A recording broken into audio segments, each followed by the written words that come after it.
பவானி வேலுமணியை வாழ்த்து அழைக்கிறேன்.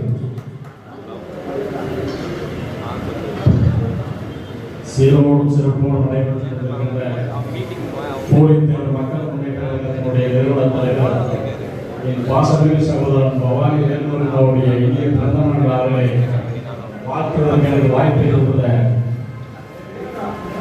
போலித்தேவர் மக்கள் முன்னேற்ற கழக நிர்வாகிகள் அனைவருக்கும் நன்றி உதவி வாழ்த்துறை வழங்க வருகிறது.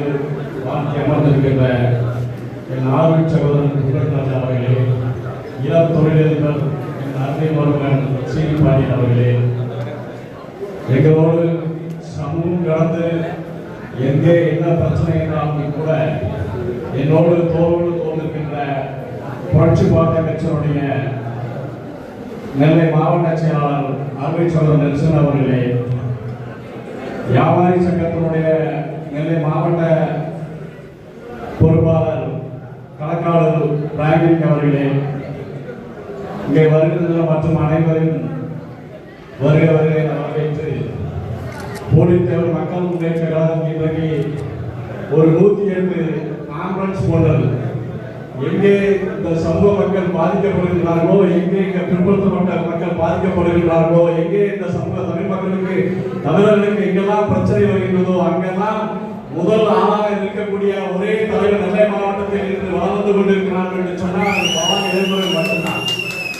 நீங்கள் அதற்காக சட்டரீதியாக எதிர்கொள்ள வேண்டும் என்று சொன்னால் இந்த அமைச்சர் ஆரோக்கிய நாட்டில் செல்லப்படி டாக்டர் மகாராஜன் அவர்களை கவனிக்கலாம்.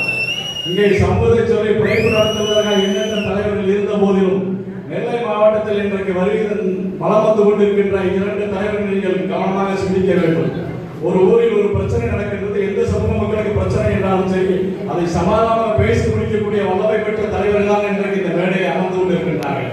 இங்கே நாடா சமுதாயத்தை சார்ந்த எண்ணற்ற தலைவர்கள் இருக்கின்றார்கள், அண்ணன் நெல்சனை போன்றவர்கள் இருக்கின்றார்கள். நீங்களாம் நினைத்து பார்க்கலாம், 2 தினங்களுக்கு முன்பாக ஆரோக்கியநாட்டினுடைய மஞ்சள் குளத்தில் பஸ் நிற்கவில்லை என்று ஒரு போராட்டம் அறிவித்திருந்தோம். நேதாஜி சுபாஷனை அறிவித்திருந்தது.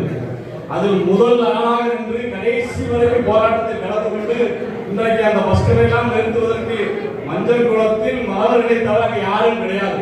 ஆனால் அங்கே முதல் ஆளாக நின்றது நெல்சன் தான், கடைசி ஆளாக சென்றது நெல்சனாக இருக்கிறார். கவனமாக நீங்கள் எண்ணிக்கொள்ள வேண்டும். இங்க சமூகம் பிரச்சனை கிடையாது, இங்க அரசியல் தான் பிரச்சனை. நீங்கள் அரசியல்வாதியை பிரிந்து கிடக்கின்ற காரணத்தினால் இங்கே இந்த நிலைமை நமக்கு ஏற்பட்டுக் கொண்டிருக்கின்றது. ஆகவே வருகின்ற காலங்களில் நீங்கள் இந்த பிரச்சனைகள் வருகின்ற 2020 சட்டமன்ற தேர்தலை நீங்கள் எதிர்நோக்கிக் கொண்டிருக்கின்றீர்கள். நீங்கள் தேர்தல் வந்தவுடனே நீங்கள் திராவிட கழகங்களை ஆதரிப்பீர்கள் என்று சொன்னால்